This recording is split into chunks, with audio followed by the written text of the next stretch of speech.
we're back in the record room, and for today's episode, we're going to talk about something that I'm super excited about. We're going to talk about the influence the Beatles has had in music. I mean, we all know the Beatles are one of the greatest bands of all time. And I mean, it's not only because their music is great, it's because of the influence they've had in the music we love most Mm-hmm. and in music in general. Yeah, music today, right after them in the 80s, 90s. Music, period. Yeah, we still see the waves of their influence Yeah. today. We're going to talk about 6 points, 6 important points of how they have influenced music. Brother, are you ready for this? I'm ready. Let's do it. Let's do it. So, point number one, they made it normal for an artist or band to write their own songs. Sounds crazy. But before, they used to be two people. They used to be songwriters and they used to be performers. Mm-hmm. They weren't both together. And what the Beatles did was that for the first, Not the first time. I think it's a good time for a yeah, disclaimer. For the points we're going to talk about today, for most of them, the Beatles were not alone, and they weren't the first one, but they so powerfully accelerated and normalized these points because they were the most famous band back then, and well, of all time. I think they're the yeah, most famous band of all time. So other bands uh in other time or after them said, if the Beatles could do it and be so commercially and critically successful, then we can do it too. yeah, So for example, for this point, you had Elvis Presley or Frank yeah, Sinatra. They didn't sing their own songs, yeah. but you had Chuck Berry. Okay, He was before the Beatles. The Beatles really admired him and they got a lot of inspiration from him. okay, So again, they weren't the first, but they were the most influential. okay, yeah. And I mean, it's awesome. I feel like when you sing your own songs, you put more feeling to it. Like Yes. you're singing your own songs as a fan of a band, just to know that what I'm singing, like it's actually like the words from one of my favorite artists. Mm-hmm. Like their thoughts, Their thoughts, their feelings. like it's how they're journaling and they're sharing it with the Yes. world, you know? Like that just gives them a lot of more credibility and, well, in my opinion. Yeah, no, and it makes it easier for you to grow fond of a band. 100%. And if you follow them like from the beginning to the, or like not the end, like not till the end, but like 10 years after, Uh-huh. it's awesome to be able to tell how their life has changed and how their lyrics and music has matured, you know? And you grow with them. And I think it's also one of the reasons why it's so hard for a cover, no matter how good the voice is, because some of the cover bands are like, they have great voices, like pristine voices, but it's very hard for a cover to be better than the original. Oh, 100%. Yeah. And please, me, do you want to talk about? Yeah, let's talk about Please Please Me. Honestly, it's a great album. Great album. It's a great album. It's an album I enjoy. It's funny because I feel like okay, Beatle fans know Mm-hmm. that they're covers, but I feel like a random person that just likes music, like they wouldn't even. Yeah, they wouldn't even know that half are covers and half are original Yeah, songs. like they would just like go and say like, oh no, it's a Beatles song. Do you like more the covers or the Okay, originals? that's a hard question. It's hard. So you got like in the covers, and I go to him. Oh, that's a great song. I really like. I love it. I love it so Like, much.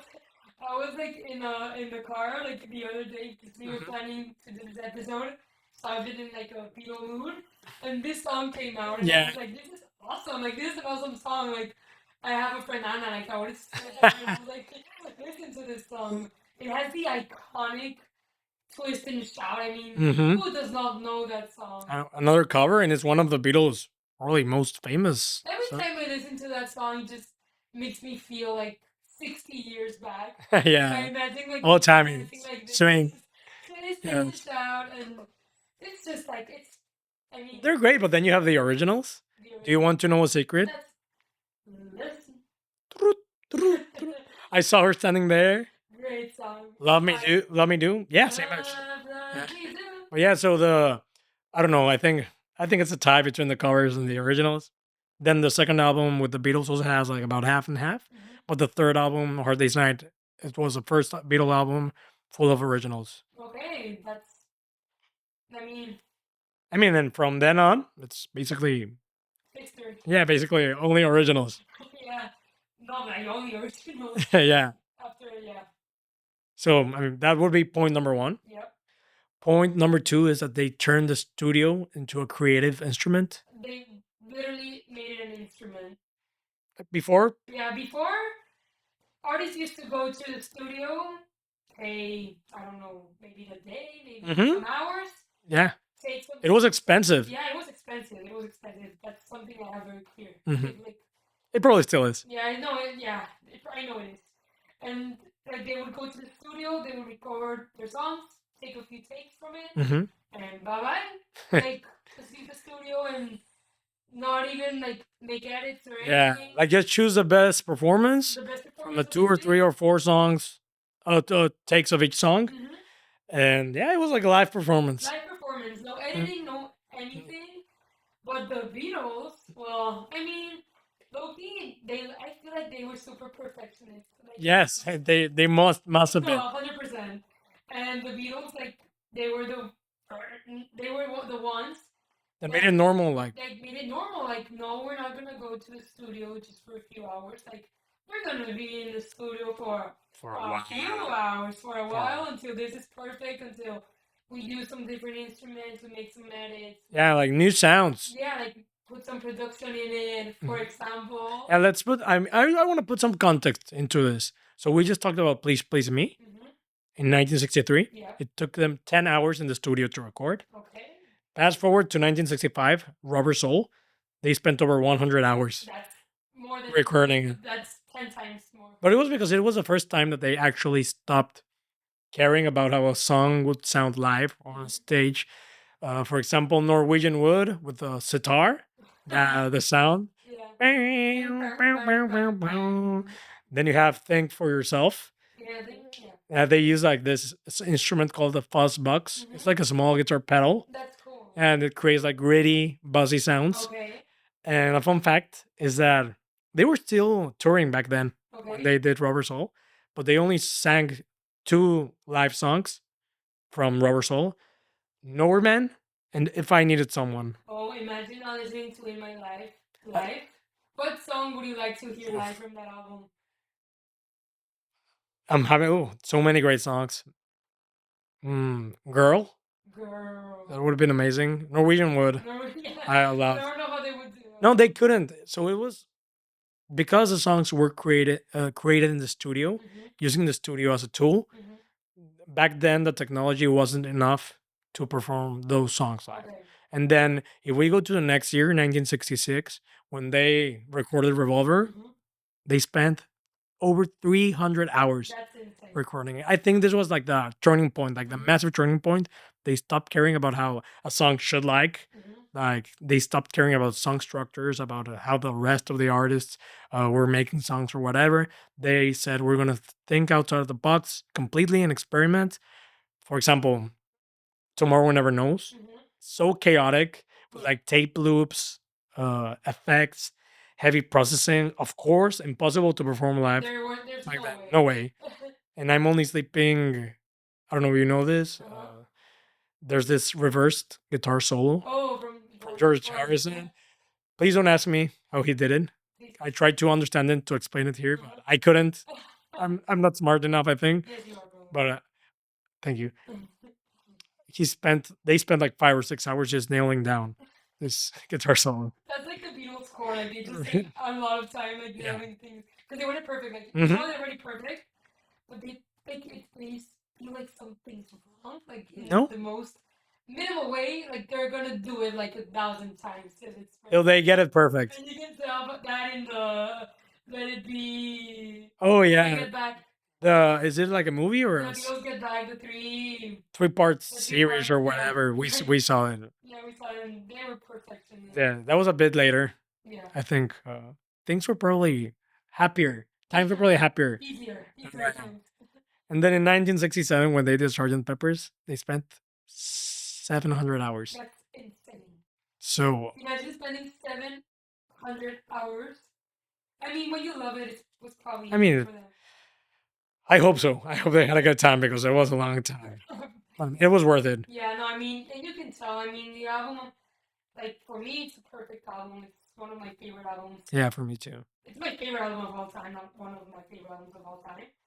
it's my favorite Beatles song. It's perfect. It's perfect. And I mean, you can, if you look at Pink Floyd and their discography, like uh, Radiohead, Tame Impala. Yeah. We don't talk a lot about Tame Impala, We but don't. he uses the studio a lot. You can Yeah. tell. You can tell Yeah. it's his sound. Like it's Yeah, their I mean, sound. he can perform it live now with the technology, which is great. Yeah. So that would be point number 2. Okay. For point number 3, they helped turn albums into artistic statements. Okay. So in the past, basically labels and artists focus on, we're going to get 1 or 2 good singles, and then yeah, like filler. Yeah, just fill the album up and give me 3 singles that are Yeah. gonna make us money. Really. But the Beatles were the ones that normalized it to put like care into each song, trying to achieve uh like something artistic, right? Like, I feel like With an each album song. that you can like notice this is Rubber Soul. For the first time. For me, for the first time. With the Beatles, the first great album is Rubber Soul. Yeah, I mean, yeah, I 100% agree. I love Rubber Soul. You know that it's one of my favorite Beatles albums. It's funny because I'm a Rubber Soul girly, and he's a Revolver boy. I mean, I love Rubber Soul. Yeah. I do think Revolver is just Well, I think Rubber Soul better. But I agree with you. It's yeah. the first great Beatles album.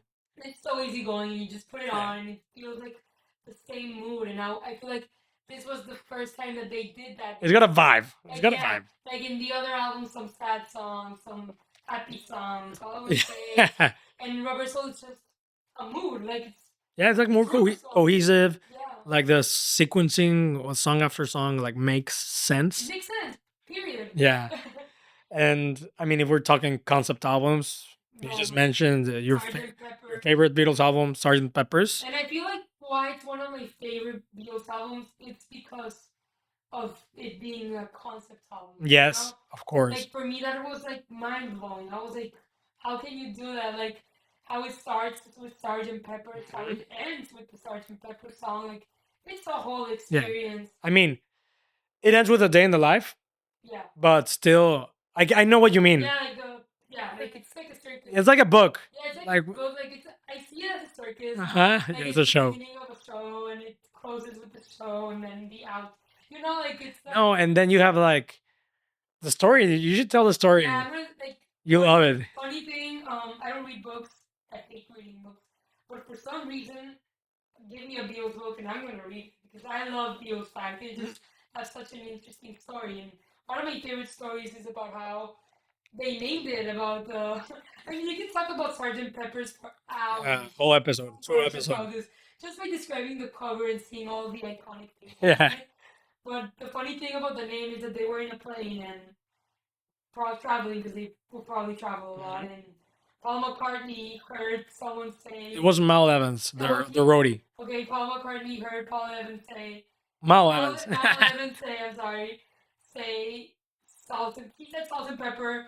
Paul McCartney heard Sgt. Pepper, and the rest is history. Sgt. Pepper's Only Hearts Club Band. Yeah, he got the inspiration, and I think the idea was also to like adopt this fake persona of a fake band. People expected so much from them. Yeah, like the mop tops. Yeah, like they were probably so scared to get out of their comfort zone. So they just said, let's make this make-believe band. Like, we're gonna do whatever we want to do with it. If people like it, cool. If they don't, well, we don't care. No, the album is great. No, the album and it not literally it's history now. Yeah, it's history. Pepper's Only. It's amazing. Another concept album. I would like to mention it because we both love it. Yeah. Magical Mystery Tour. Amazing album. So underrated. Do you think it's the most underrated Beatles? It's the most underrated Beatles album. For me, it is. It has so many bangers and so many great singles, and it's amazing. It's an amazing album. For me, I had an era in my life that it was my #1 album. Really? Yeah, because the first song that got me into the Beatles was Penny Lane. Fun fact, I learned it in the James Corden carpool karaoke, and I just fell in love with the song, fell in love with the album. I feel like it's like a time machine. Like yes, like a psychedelic time machine, I would say. I feel like you literally get in the Magical Mystery Tour and you just are driving. Yes. Imagine all of your different eras of your life in the Magical Mystery Tour. All You Need Is Love is in Yeah. there. So then you got Penny Lane, Strawberry Fields are so nostalgic. Strawberry Fields is amazing. I love Full on the Hill as well. Oh, It's that's a great. like a heartwarming song. I don't know why. It's I really like it. They have great. Like that's a great album. I mean, yeah, great concept album. Yeah, and without the Beatles, we wouldn't have Dark Side of the Moon or The Wall. We wouldn't have OK Computer, Yeah, Transatlanticism, one yeah. of our favorite albums. Really recommend it. Yankee Hotel Foxtrot Great album. from Wilco. Yeah. So again, the Beatles The did it again. The Beatles did it again. again. And they're gonna do it again. How did they do it again? For point number 4, they expanded what mainstream lyrics could address. Mhm. So before, of course, rock was famous. Mhm. But basically, all of the famous rock songs or famous rock songs on the radio, Mhm. most of them talked about love. Yeah. They were love songs. The Beatles, they Something came. we don't see anymore. Yeah, we don't see love songs or hear love songs anymore. And I mean, it could be indirectly because of the Beatles too. Yeah. They started singing about other stuff. Yeah. Like some examples, Help, Help. Period. one of their first hits. Yeah. And it kind of sounds like innocent if you're just like vibing to it. But when you really look into it, it's really a song about vulnerability. It's about being vulnerable. It's about Yeah. asking for help. And people before, maybe they were scared to sing about that because they did not know if it was gonna work. Yeah, if it's gonna maybe it was gonna be like a commercial failure. Yeah. They It was not. yeah, they didn't. And again, they did it with Eleanor Rigby, for example. Oh, and Eleanor Rigby. So It's a sad song about Yeah. loneliness, right? Loneliness, about feeling lonely. Talk about feeling lonely. Like how many like Radiohead, OK Computer, like tell me about that. Like it's The Smiths, the Smiths, the like Cure. I mean, all of that in the alternative, Yeah. like Genres. genres of genres. Yeah. I think stem a bit from this tradition, Yeah, right? have you seen the memes of the memes of like sad boy genre. Oh yes, I Like love them. Smiths, Radiohead, Cure, Yeah. like thank you to the Beatles, honestly. They did that. Even like some songs were so childish, like Maxwell Silverhammer. I love that song. We love it. And Maxwell. And I mean, I know John, Ringo, and George hated because Paul made him record it like over so many days. Thank you for that, Paul. He wanted to get it perfect. Yeah. It was worth it. Paul, Lucy in the Sky with Diamonds. Do you know the story behind that song? Yeah, it was his kid Julian. Uh huh. They say so. There's two different stories about Yes. this. Some people say it's about drugs, about LSD. LSD. Other people say it's about how John Lennon saw his kid drew this Julian's kid drew Lucy, his classmate, in the sky with diamonds, and that's where he got the idea from. Two different concepts. I believe. I believe John too. I believe John. I believe John's story. We gotta believe him. We gotta believe him. But again, yeah, even today, you turn on the radio, Mhm. listen to a song.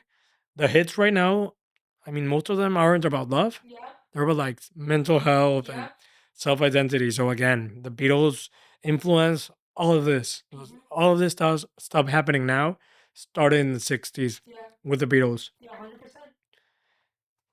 Do you want to go to the next point? Let's do this. They made it easier for experimental music to become mainstream or commercially Yeah. successful, right? Yeah, like I feel like people like they took risks. They took risks for sure. They used random instruments. They changed like when they were playing like Indian music. Yeah, it's like and the stuff. sitar and Yeah. Love You Too, Within You, Without You, Yeah. great songs. Can you imagine listening to that like music back then in the radio Like imagine you're in the radio and you just start listening to in the 60s? in the 60s. They would be like did I change the station? Yeah, what is this? But they did that and it succeeded, and people are now like they took a risk. Yeah, there's like not these like non-Western, unconventional sounds for the U.S. or England or whatever. You have Helter Skelter. People love it. People hate it. It's a divisive So song. do you love it or do you hate it? I may be one of the few that I like it. And in concert, it's great. Oh yeah, I mean it's something different. Like I said, in Palma, you're wearing the shirt right Yeah. now. When I went, and it's great. It Do you? Do you love it? Yeah, I like it a lot. Alright. It gets the crowd pumped up. Yeah. It's cool to have songs like that in there. And I mean, that was like kind of metal Yeah. back then, right? It's- And then you have, for example, I Am the Walrus. oh, Like, I- what is that? Like, so nonsensical. The lyrics, the structure is so unconventional. yeah. Like, what is an Eggman? Okay, actually, like imagine like a walrus, like doing "I am the running man." So the walrus is singing about being an Eggman? I Or have no idea how to get into it. are those two different, like an Eggman and a walrus? I have no idea. But I mean, that's something they put those things like Yeah. trendy, like They made it possible for people to try stuff like that. that. Like people now are less scared to just get themselves out there and Dude, weird stuff. do weird stuff, and it's okay. It's okay to do It's weird okay. stuff. It's awesome. Awesome.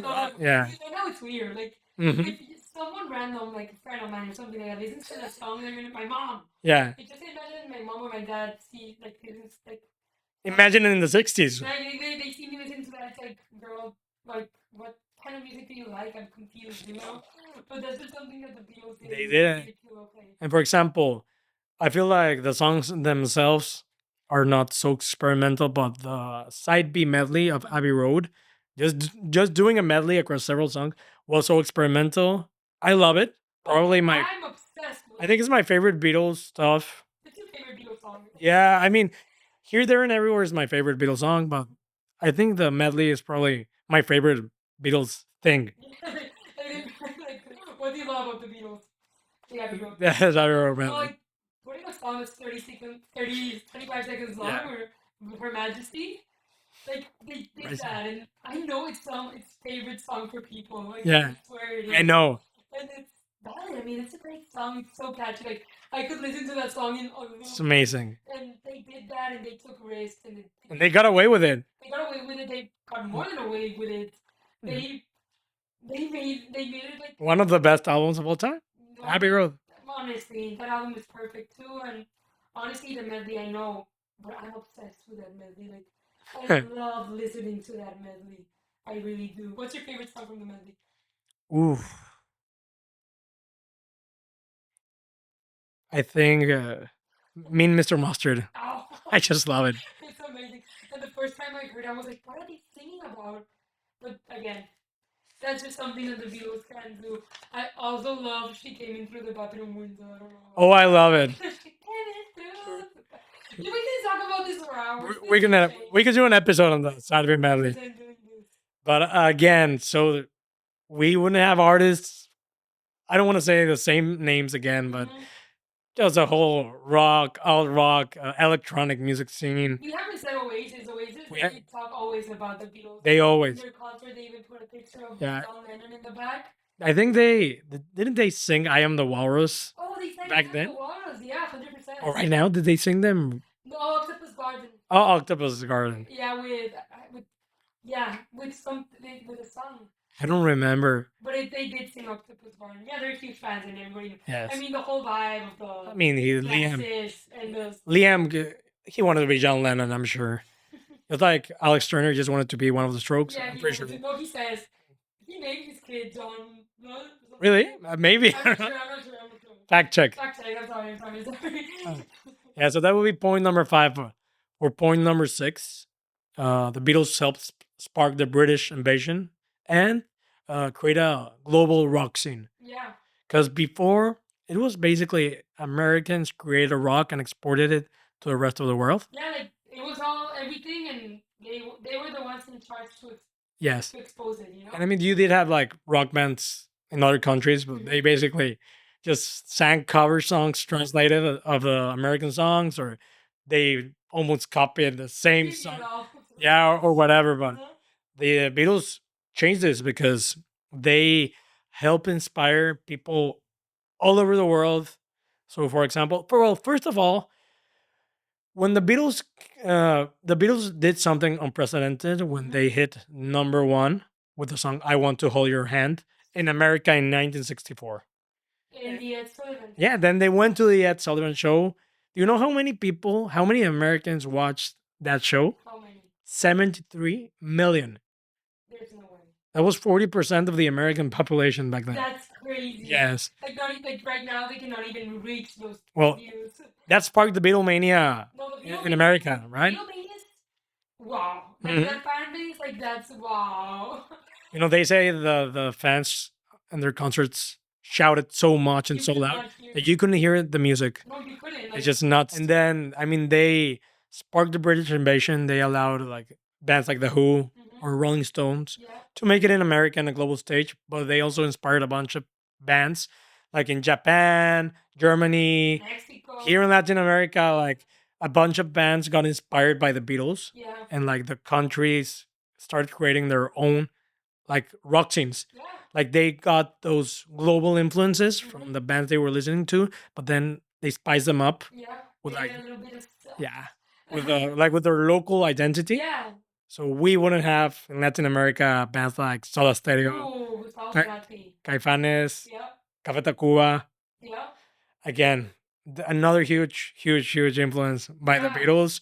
They also created, I think, like this youth culture, Yeah, for sure. like a globalized youth culture across Bands, the world. fans, everything. You know, like about being a fan for that. Like it's a vibe. Like The Beatles. the Beatles did it.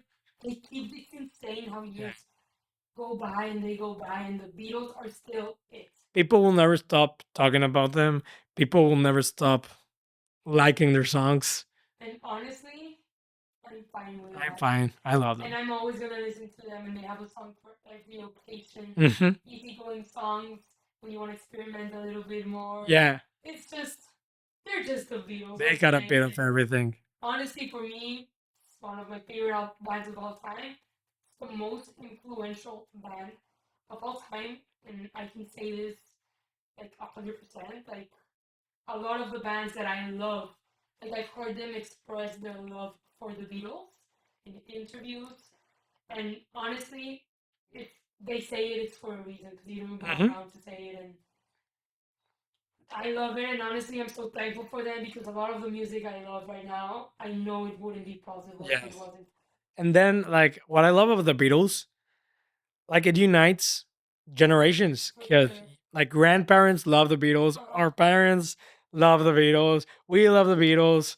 So there's always a Beatles song that can connect you to any person in the world. Anybody anybody knows one song by Yes, the Beatles. at least one. I can say.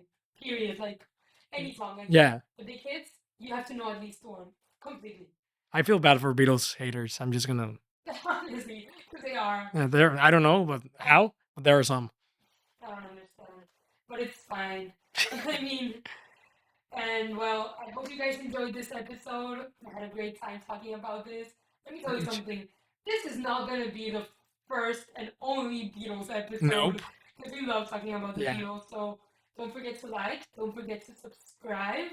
And I mean, let us know in the comments if you know a little fact or something like that. Because I always love facts of the Beatles. Learning new stuff. The more you, there's always There's a ton of stuff on the Beatles. there's always something Ton new. of stuff. So thanks for listening, and see you next time on the record room.